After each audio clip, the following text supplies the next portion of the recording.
السلام عليكم ورحمة الله وبركاته. اليوم يعني طريقة تبديل بطارية الايباد 7. طبعا هاي البطارية نوعية البطارية انصح بها اللي اسمها وينشن. خوش بطارية وبها ضمان. طبعا بالبداية الجهاز مبدل بطارية ويومين واقف عند البطارية، هسه همين راح نجي نبدل له بطارية، يعني نبدل له بصيانة ثاني. بالبداية خلي الجهاز على الحرارة. إذا ما عندك حرارة دائما أنا أنصح إنك تستخدمون شسوار الشعر، بس مجرد تنطي حرارة لهاي المنطقة حتى تقدر تفتح اللمس جواها الشاشة. يعني هنا يكون عندنا اللمس والشاشة مفصولات واحد عن الثاني، يعني مو اثنيناتهم سوية. ننتظر تقريبا 5 دقائق، نحاول نخلي الحرارة من جوا مو من فوق حتى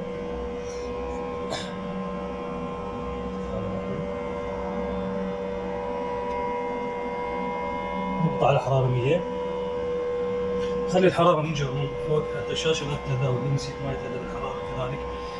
احنا ما نحتاج حيل حرارة قوية، بس مجرد انه حتى نشلع الصمغ اللي داير الجسم. طبعا هاي المنطقة ما انصح انه تتقرب عليها، هاي المنطقة القالعة او بهذا شو اسمه بهاي الورقة اللي نشلع بها احنا او ننظف بيها، نطلع الصمغ اللي داير مدار. هاي المنطقة بها الفلاتات الخاصة بالشو اسمه الفلاتات الخاصة باللمس، الشاشة اللمسية. كذلك هنا موجود عندنا البصمة، الفلاتة الخاصة همين بالبصمة.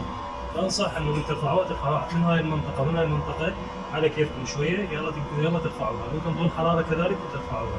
يعني أنت جاي تبدل بطارية ما جاي تبدل لمس، وبهيج حالة إذا طلعت هذا المكان إذا انقطع راح تخسر لمس كذلك ويا البطارية، فيراد شوية طول خلق بالموضوع.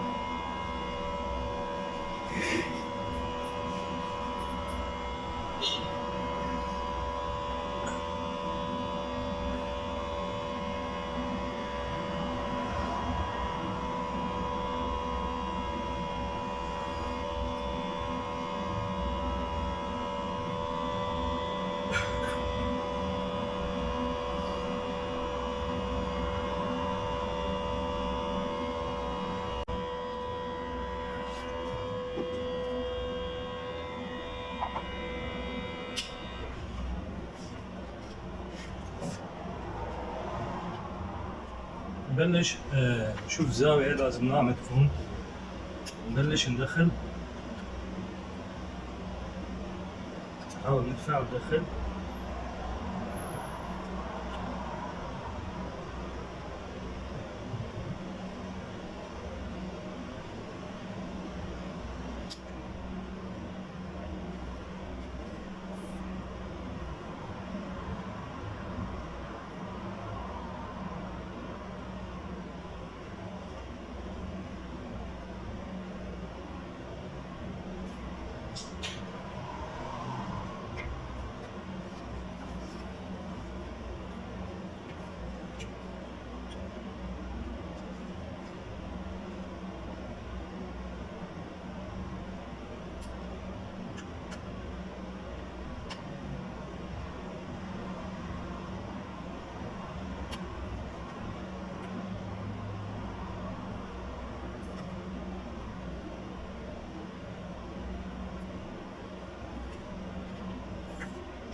طبعا مثل ما تشوفون الموضوع شوي يحتاج لخلق حتى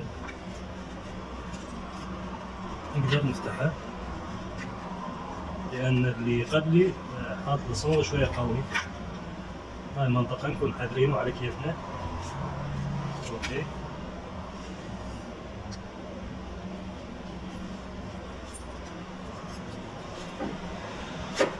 هاي المنطقة هسه بلش فتح نعور هاي المنطقة لأن اكون امام الكاميرا.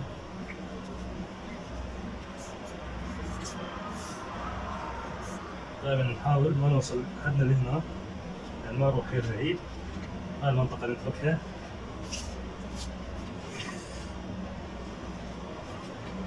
نجي نرفع هاي المنطقة على كيفنا دائما. تمام، هسه رفعت. نجي نرفع، نتأكد من المناطق اللي فيها صمود، يعني نخليه هيج نقدر نشوف عندنا هنا المنطقة. مثل ما تشوفون رفع اللمس فقط. بس وراها نبدأ نفتح البراغي اللي داير الشاشة. طبعا نحاول نثبتها هيك اللمس، منطقة اللمس.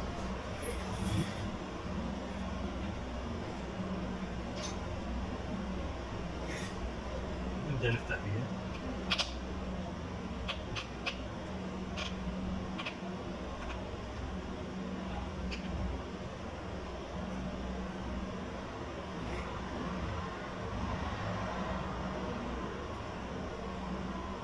نجمع البراغي الخاصة بالجهاز بمكان محدد حتى ما تضيع عندنا.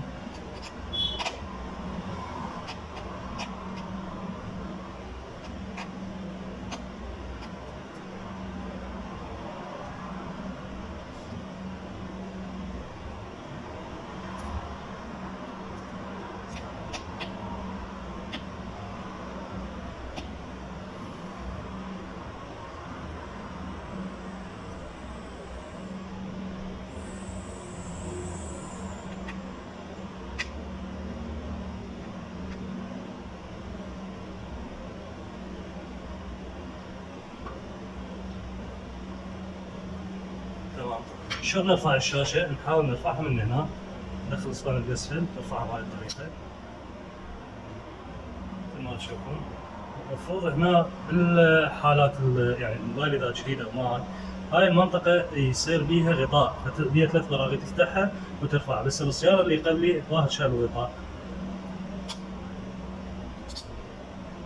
تمام. حاليا نحط الشاشة بمكان آمن، أهم شي ما يصير الأضواء، ونبدأ نرفع البصمة كذلك من هنا، من الخلف نرفع هيج ونفتح الفلاتة الخاصة بالبصمة، نبدأ نرفع على كيفنا. تمام. بعدها نفتح هذا البرغي، فك عندي هذا شوية كهرباء، نفتح هذا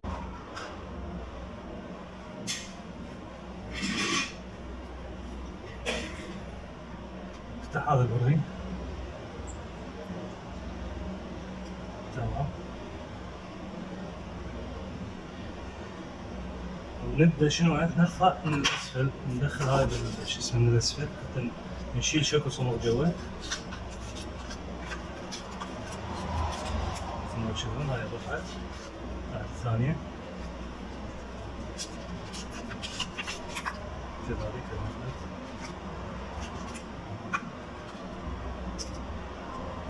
طبعا نرفعها بهاي الطريقة، نسحبها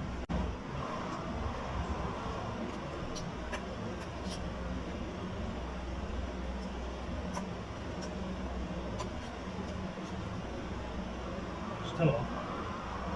هسه نبدأ نرفعها، الصوت صاير تحت الشريط تشوفوا، ترفع هيج وتسحبها، رفع شوية وسحب. هاي البطارية الحالية القديمة، عندنا هاي البطارية الجديدة. ندخلها البطارية قبل كل شيء، نجربها. ما تشوفون حاليا البطارية قعدت، نحاول نكرب مكانها أو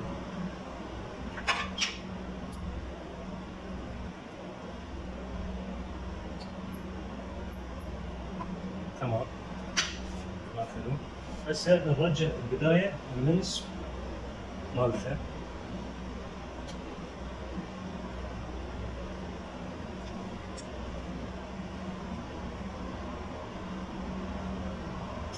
نحاول نقيس مثلا اللمس هنا مكانه حتى يقعد عدل. نكون على كيفنا ننزل على الكونكتر، يعني لا تلحون عليه حيل، على كيفك تنزل على الكونكتر حتى يكبس. تسمع طقه انت باذنك انه هذا كبس، الكونكتر كبس. بعدين نرجع الشاشه، ما يحتاج حاليا نرجع البصمه لان احنا بس عندنا تيست، مجرد تجربه.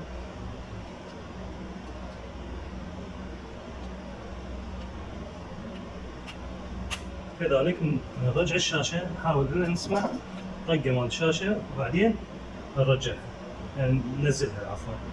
نشغل الجهاز ونشوف. تمام الجهاز اشتغل.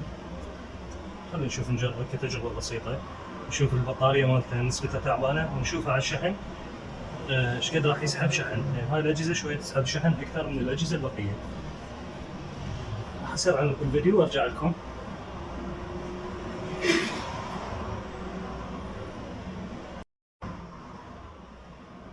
سرع الفيديو وأرجع لكم إن شاء الله.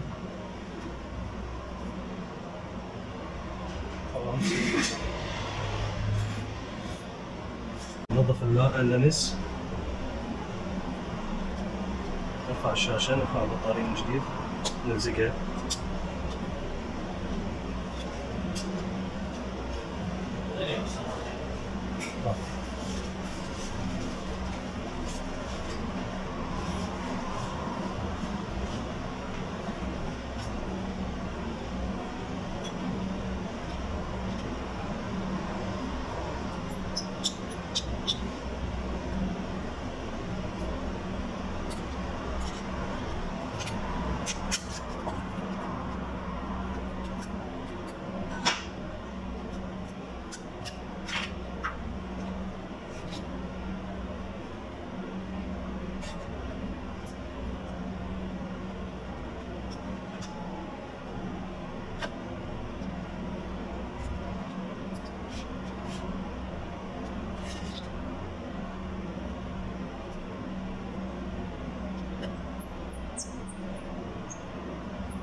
بدأ نركب التاج مثل ما قلنا قبل شوية.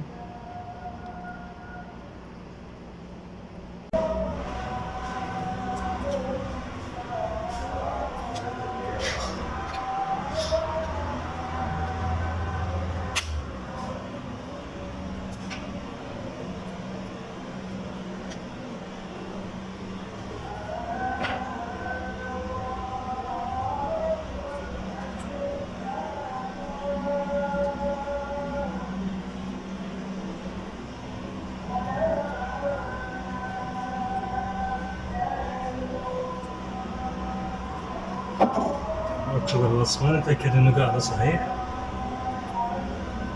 بعدين الشاشة،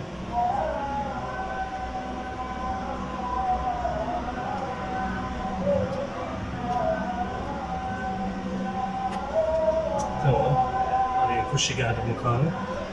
حاليا وجه البرامج الخاصة بالشاشة.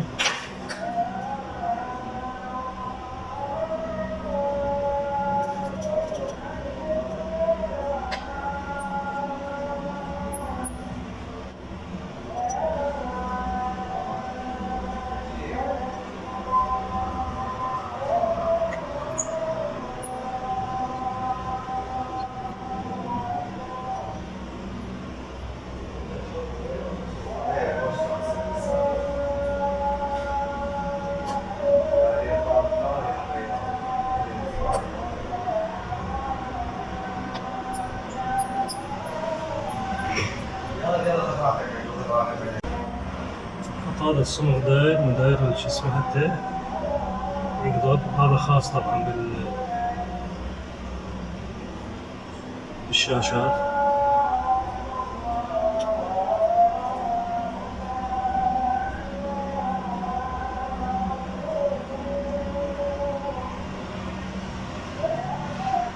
هنا نحاول ما نوصل الشاشة.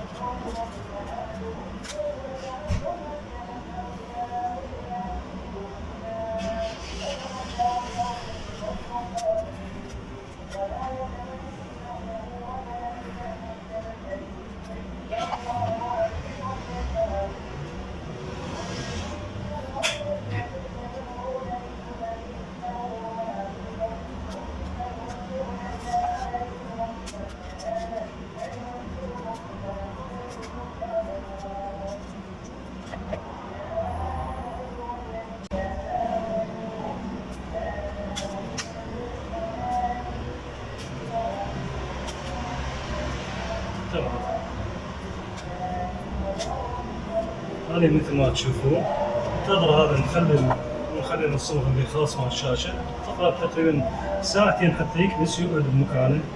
نحاول نزود يعني بالطول يصير مو بس بالعرض حتى تكبس الشاشة صحيح، تكبس اللمس مالته صحيح.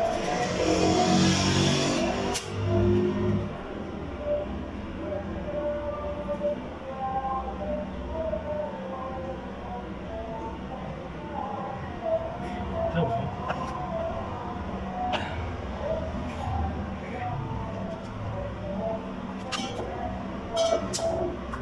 هذا كذلك.